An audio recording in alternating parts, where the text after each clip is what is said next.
ನಮಸ್ಕಾರ. Master of astrology YouTube ಚಾನಲ್ಗೆ ಸುಸ್ವಾಗತ. ನಾನು ನಿಮ್ಮ ಪಂಡಿತ್ ಉಮೇಶ್ ಪವನ್. ರೋಹಿಣಿ ನಕ್ಷತ್ರದ ಬಗ್ಗೆ ನೋಡೋಣ. ರೋಹಿಣಿ ನಕ್ಷತ್ರವು ಒಟ್ಟಾರೆ 27 ನಕ್ಷತ್ರಗಳ ಪೈಕಿ 4ನೇ ನಕ್ಷತ್ರವಾಗಿದೆ. ಯಾರೆಲ್ಲ ರೋಹಿಣಿ ನಕ್ಷತ್ರದಲ್ಲಿ ಜನಿಸಿರುತ್ತಾರೋ ಅವರ ರಾಶಿಯು ವೃಷಭ ರಾಶಿಯಾಗಿರುತ್ತದೆ.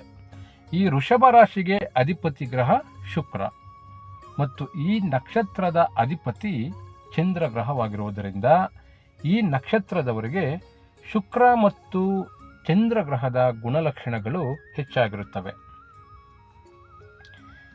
ಈ ನಕ್ಷತ್ರದವರು ತಮ್ಮ ಜನ್ಮ ಸಮಯದಲ್ಲಿ ಚಂದ್ರ ದಶವನ್ನು ಹೊಂದಿರುತ್ತಾರೆ. ಈ ರೋಹಿಣಿ ನಕ್ಷತ್ರವು ವೃಷಭ ರಾಶಿಯಲ್ಲಿ 10 ಡಿಗ್ರಿಯಿಂದ 23 ಡಿಗ್ರಿ 20 ನಿಮಿಷಗಳಲ್ಲಿ ಕೊನೆಯಾಗುತ್ತದೆ. ರೋಹಿಣಿ ನಕ್ಷತ್ರದ ಮೊದಲನೇ ಪಾದದಲ್ಲಿ ಜನಿಸಿದವರಿಗೆ ಓ ಅಕ್ಷರವನ್ನು, 2ನೇ ಪಾದದಲ್ಲಿ ಜನಿಸಿದವರಿಗೆ ವ ಅಕ್ಷರವನ್ನು, 3ನೇ ಪಾದದಲ್ಲಿ ಜನಿಸಿದವರಿಗೆ ವಿ ಅಕ್ಷರವನ್ನು, 4ನೇ ಪಾದದಲ್ಲಿ ಜನಿಸಿದವರಿಗೆ ಉ ಅಕ್ಷರವನ್ನು ಇಡಬಹುದಾಗಿದೆ. ಇವರು ಬೇರೆಯವರ ತಪ್ಪುಗಳನ್ನು ಹುಡುಕುವುದರ ಜೊತೆಗೆ ಆ ತಪ್ಪುಗಳನ್ನು ಎತ್ತಿ ತೋರಿಸಲು ಅವಕಾಶಕ್ಕಾಗಿ ಕಾಯುತ್ತಿರುತ್ತಾರೆ.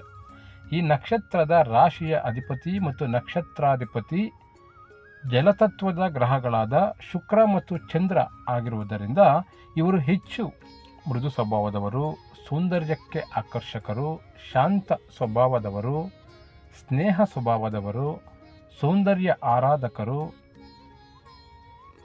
ಸಂಗೀತಕಾರರು, ಕಲೆಯಲ್ಲಿ ಪ್ರತಿಭಾವಂತರು, ಹೆಚ್ಚು ಸೃಜನಶೀಲತೆ ಉಳ್ಳವರು, ಸಿನಿಮಾ ರಂಗ, ಹಾಡುಗಾರಿಕೆ, ಕಲಾತ್ಮಕ ವಿಚಾರಗಳಲ್ಲಿ ಆಸಕ್ತಿ, ಮಾತಿನಲ್ಲಿ ಮಧುರತೆ, ಅಧ್ಯಯನಶೀಲರು, ಪ್ರಭಾವಿಗಳು, ಸದಾ ಪ್ರಯಾಣವನ್ನು ಬಯಸುವಂಥವರು, ಕಲಾ ಮನಸ್ಸಿನವರು, ವ್ಯವಹಾರ ಲೆಕ್ಕಾಚಾರದವರು, ಆಧ್ಯಾತ್ಮಿಕ ಆಲೋಚನೆ ಮತ್ತು ತಮ್ಮ ಮನಸ್ಸನ್ನು ಪದೇ ಪದೇ ಬದಲಿಸುವವರಾಗಿರುತ್ತಾರೆ.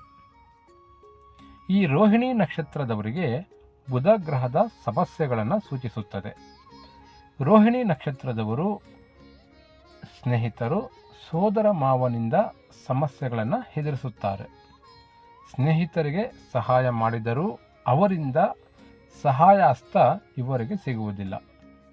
ಈ ನಕ್ಷತ್ರದವರು ಬುಧವಾರದಂದು ನೇರಳೆ ಗಿಡವನ್ನು ನೆಡುವುದು ಅಥವಾ ನೇರಳೆ ಮರದ ಚಿತ್ರದ ಜೊತೆಗೆ ಎತ್ತಿನ ಗಾಡಿಯ ಚಿತ್ರವನ್ನು ಇಟ್ಟುಕೊಳ್ಳುವುದರಿಂದ ಸ್ನೇಹಿತರೊಂದಿಗೆ ಉತ್ತಮ ಬಾಂಧವ್ಯ ವೃದ್ಧಿಯಾಗುತ್ತದೆ. ಈ ನಕ್ಷತ್ರದವರಿಗೆ 18ನೇ ನಕ್ಷತ್ರವಾದ ಉತ್ತರಾಷಾಢ ನಕ್ಷತ್ರವು ಅದೃಷ್ಟದ ನಕ್ಷತ್ರವಾಗಿರುತ್ತದೆ. ಅದೇ ರೀತಿ ರೋಹಿಣಿ ನಕ್ಷತ್ರದಿಂದ 16ನೇ ನಕ್ಷತ್ರವಾದ ಮೂಲ ನಕ್ಷತ್ರವು ಸಮಸ್ಯೆಯನ್ನು ತಂದೊಡ್ಡುವ ನಕ್ಷತ್ರವಾಗಿದೆ. ರೋಹಿಣಿ ನಕ್ಷತ್ರದ ಮಂತ್ರ: ಓಂ ಪ್ರಜಾವಿರುದ್ಧೈಚ್ಛ ವಿದ್ಮಹೇ ವಿಶ್ವರೂಪಾಯೈ ಧೀಮಹಿ ತನ್ನೋ ರೋಹಿಣಿ ಪ್ರಚೋದಯಾತ್. ಮುಂದಿನ ಸಂಚಿಕೆಯಲ್ಲಿ ಮೃಗಶಿರ ನಕ್ಷತ್ರದ ಬಗ್ಗೆ ತಿಳಿಯೋಣ. ಜ್ಯೋತಿಷಕ್ಕೆ ಸಂಬಂಧಪಟ್ಟ ಎಲ್ಲ ವಿಚಾರಗಳಿಗೆ ಹಿಂದೆ ನಮ್ಮ ಮಾಸ್ಟರ್ ಆಫ್ ಅಸ್ಟ್ರಾಲಜಿಯನ್ನು ಸಂಪರ್ಕಿಸಿ. ಧನ್ಯವಾದಗಳು.